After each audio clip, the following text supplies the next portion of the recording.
Assalamualaikum warahmatullahi wabarakatuh. Kembali bertemu dengan saya Irfeldi. Ini kebetulan saya lagi santai di rumah, lagi lihat-lihat media sosial dan salah satunya Twitter. Ini ada tweet dari seorang penggiat media sosial yang ya cukup terkenal. Kita menyebutnya bahasa halusnya penggiat media sosial, tapi banyak yang menyebutnya juga buzzer, Eko Kuntadi. Nah, dia nge-tweet sebuah statement gitu ya. Ini saya coba bacain ya. Nanti mungkin saya tampilkan juga di layar, saya screenshot. Harga itu terbentuk dari hukum permintaan dan penawaran. Kalau orang pada nggak mau punya rumah dekat masjid karena khawatir berisik, ya harganya jadi murah. Bank juga nggak mau kasih KPR, termasuk KPR Bank Syariah. Masa begini aja mesti diajarin sih? Nah, gitulah kalimat dia. Intinya kalimat dia ini sebenarnya merespon. Dia membaca dari salah satu berita merdeka.com. Judul beritanya, Anies Baswedan heran harga rumah dekat masjid murah. Nah, jadi maksud Eko Kuntadi adalah, ya harga itu karena hukum permintaan penawaran. Dan dia menyampaikan bahwa itu ada mekanisme, semacam mekanisme pasar lah. Yang orang menganggap dekat masjid itu berisik, sehingga harganya jadi jatuh. Nah, itu nggak masalah lah, itu mungkin opini. Nah, tapi yang signifikan di sini adalah ada sebuah pernyataan, bank juga nggak mau kasih KPR, termasuk KPR Bank Syariah. Nah, ini yang saya persoalkan, karena dia mengklaim sebuah instansi lain, instansi yaitu perbankan, di mana menurut dia di sini bank atau perbankan, dan dia pertegas dengan KPR Syariah, ya karena maksudnya mau dihubungkan dengan persoalan masjid dengan syariahnya tadi ini. Termasuk Bank Syariah yang nggak mau ngasih KPR atau kredit pemilikan rumah. Ya karena dianggap, menurut dia dianggap jatuh harga rumah sehingga bank nggak mau. Nah, saya kebetulan followernya dia juga. Nah, saya juga memberikan komen. Saya tidak seperti yang lain langsung berbantah-bantah. Saya suruh dia untuk tabayun atau bahasa kerennya cross check. Di mana saya memberikan komen, Om Eko, tolong di cross check dulu statement yang paragraf kedua yang tentang bank tadi. Nah, jadi apakah benar bahwa ada aturan resmi dari bank yang menyatakan bahwa kalau rumah dekat masjid, bank tidak akan berurusan atau memberikan kredit? Atau juga saya memberikan pencerahan, mungkin oke lah nggak aturan resmi. Barangkali ada analisa, ya namanya bank kan pasti sewaktu survei dia menganalisa gitu ya. Apakah juga bank menganalisa dikala rumah berada di suatu lokasi tertentu, dalam hal ini masjid, di mana rumah itu akan jatuh dan KPR nggak mau membackup, nggak mau memberikan kredit. Nah, ini yang agak yang bikin saya terusik. Apakah benar bank seperti itu gitu loh? Nah, jujur saya juga belum tahu. Cuman saya feeling saya rasanya sih hampir tidak mungkin lah ya bank melakukan diskriminasi terhadap suatu wilayah tertentu, apalagi itu masjid, apalagi bank syariah. Bank syariah masa ilfil sama masjid? Nah, ini yang jadi agak tanda tanya buat saya.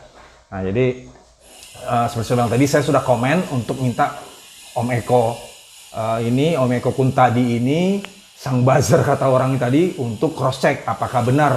Saya mengingatkan, tapi seperti biasalah yang rame malah, kebetulan dia punya follower hampir 300.000, ya yang rame malah ya follower tadi lah. Ada yang nyerang saya, ada yang ini macam-macam ya, tapi ya semua saya layanin gitu ya. Artinya selama masih memberikan tanggapan-tanggapan yang logis, walaupun nyinyir, it's okay, saya anggap itu saya enjoy saja. Nah, jadi, nah apa langkah selanjutnya yang saya akan lakukan? Ya artinya saya mau memastikan dia menyebut bank. Saya mengkhawatirkan bahwa bank tidak seperti itu, tapi ya kita sama-sama nggak tahu. Nah, apa yang saya bisa lakukan adalah ya cari tahulah ke bank. Nah, sebentar lagi saya akan ke bank untuk mencari tahu informasi tentang ini. Apakah benar perbankan menetapkan sebuah aturan resmi, ataupun kalaupun tidak resmi berupa analisa survei, di mana kalau itu misalnya rumah dekat masjid, bank pasti menolak. Nah, saya akan cari tahu. Nah, teman-teman ikuti aja. Nah, saya juga nggak tahu nanti saya sampai bank apakah bisa langsung di-okein, karena kadang-kadang sekarang berbagai tempat sensitif kalau kita bawa kamera-kamera, ditolak sama satpam lah, dilarang lah. Nanti bagaimana cara saya lah, barangkali bisa saya syuting di sana. Oke, teman-teman ikutin aja, mudah-mudahan ini bisa saya langsung ke bank saat ini. Nanti setelah diskusi dari bank, mungkin teman-teman bisa mendengarkan. Kita akan buat penutup kesimpulan dari obrolan saya dengan orang bank.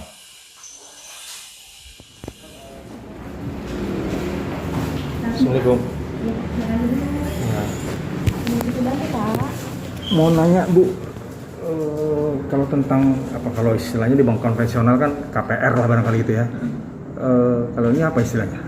Pembiayaan apa? Ada nggak gitu seperti ada itu? KPR juga Bapak. Oh, namanya tetap sama KPR juga. Oke. Mau nanya, sebenarnya simpel aja mau nanya. Jadi apakah jadi pertimbangan posisi-posisi rumah yang kita akan ajukan?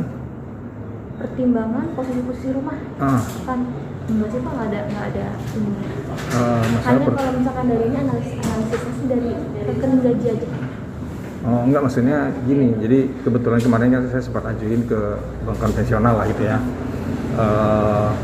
Bukan ditolak lah, agak lama lah gitu kan, tapi kebetulan agak kenal orang dalam, jadi dapat bocoran ya karena posisi gitu lah. Saya nggak usah sebut karena posisi apalah, anggaplah karena posisi pinggir kali atau posisi di mana gitu kan. Nah, saya kenapa lari ke syariah, ya mungkin agak off the record, jadi tapi karena nggak resmi, jadi informasinya adalah karena dekat masjid katanya. Nah, jadi agak sensi juga saya kenapa dekat masjid jadi ini gitu kan. Dengan Bapak siapa, Mama Pak? Ya, saya Rufeldi. Bapak Rufeldi. Sebenarnya saya nasabah ini juga, cuman ya jujur aja nggak aktif gitu ya. Kebetulan saya sama BSI juga vendor, saya IO kan, saya vendor di pusat, vendornya juga saya gitu. Nah, jadi itu kebetulan rumah saya sih di sini, ya kan. Jadi sebenarnya rumah warisan, cuma kan mau dibagi dibagi dua lah berarti kakak. Cuma kan bagi dua kan masih antara dua, jual dulu atau ditebusin dulu. Nah gitu, tebusin ya artinya kan cara yang resminya KPR lah begitu kan gitu. Itu cuman dengar informasi dari ya salah satu bank konvensional lah.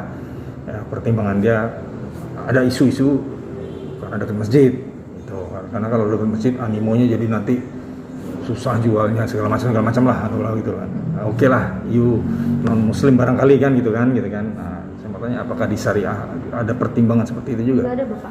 Nggak ada ya? Nggak ada pertimbangan. Nggak ada.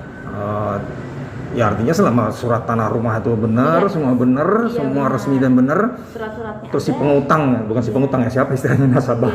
Ya, si pengaju itu apanya benar lah, semuanya benar ya kan.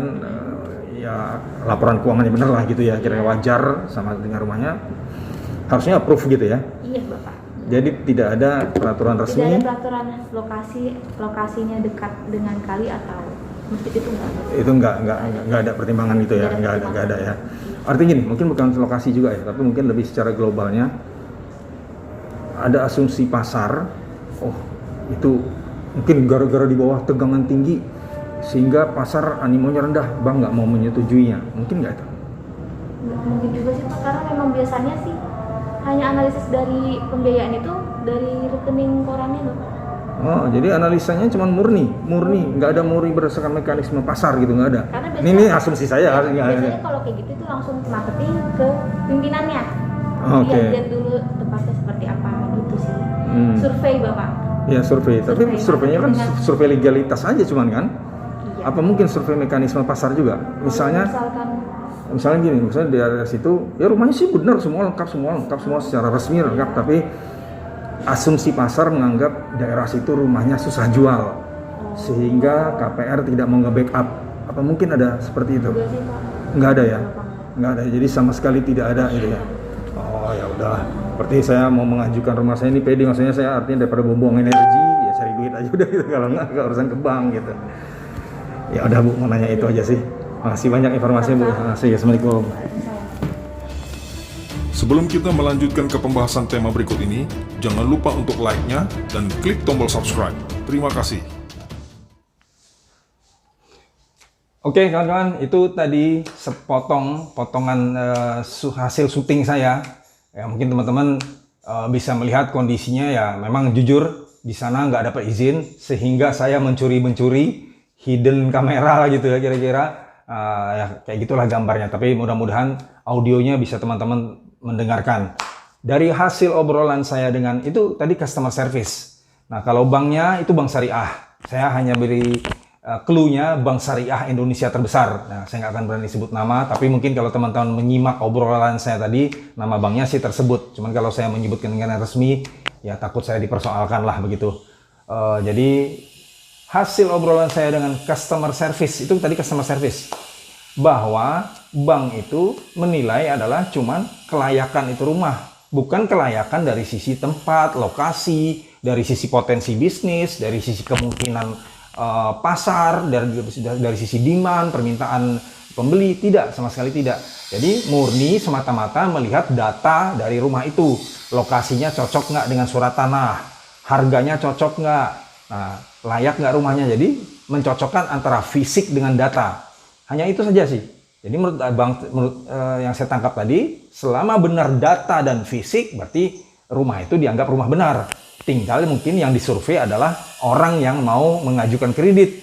Nah, orang tersebut bagaimana pekerjaannya, bagaimana statusnya, bagaimana kondisi keuangannya. Nah, selama semua itu memenuhi kelayakan dan sepadan dengan rumah tersebut, nah yang dianalisa ininya lah, analisa finansial lah barangkali gitu ya, antara kondisi kemampuan uang ini si pemohon dengan kondisi rumahnya.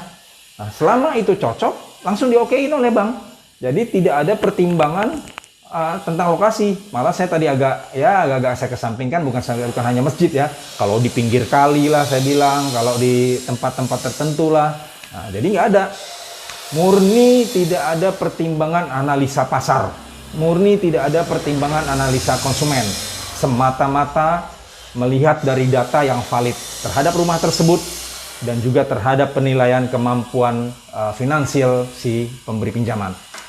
Jadi boleh dapat kesimpulan apa yang disampaikan oleh Om Eko, bahwa bank pun tidak akan memberikan KPR bagi rumah yang dekat masjid. Nah, boleh dikatakan itu salah. Ya, mudah-mudahan bukan jadi pegangan ya, namanya media sosial ya, kita ambil positif aja, bijak aja. Namanya orang-orang di media sosial ya, mungkin saya pun sama, asal suka nyoblos nyerocos sembarangan. Semakin nyerocos, semakin viral, cari viral, ya udah, itu aja sih saya ambil positifnya. Orang mau nyebut buzzer, mau nyebut apa, saya nggak pernah ambil pusing dengan itu. Selama dia berkata benar, saya support. Selama dia berkata menyimpang, ya saya klarifikasi. Selama dia membuat kalimat-kalimat yang membuat kegaduhan, ya udah kita counter. Oke, demikian kawan-kawan. Semoga apa yang saya sampaikan ini bermanfaat dan kiranya memberikan hal yang positif buat kita semua. Wassalamualaikum warahmatullahi wabarakatuh.